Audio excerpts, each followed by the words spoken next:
Jadi hari ini kita lakukan sesuatu yang berbeda dalam rangka untuk menyerap aspirasi daripada teman-teman seniman ya, pelukis jalanan yang sering coret-coret tembok di mana-mana dalam rangka lomba mural dan juga poster.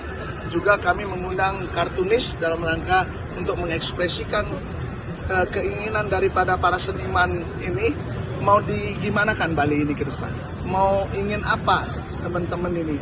Jadi sebagai sebuah ajang demokratis, nanti hasilnya akan kita pajang di depan ini. Pada tanggal 23 kan para kandidat kita undang ke sini untuk melakukan pengundian nomor urut. Nah di situ juga mereka akan tahu ya mau apa yang diinginkan seniman Bali ini terhadap Bali ini ke depan.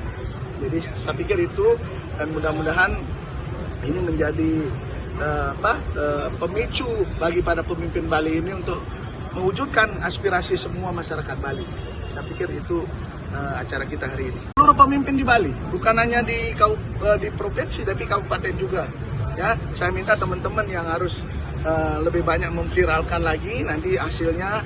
Ya, mungkin teman-teman bisa meminta komentar dari para seniman kenapa ada gambar ini sehingga kita klop ya apa yang diinginkan itu tersampaikan dengan baik.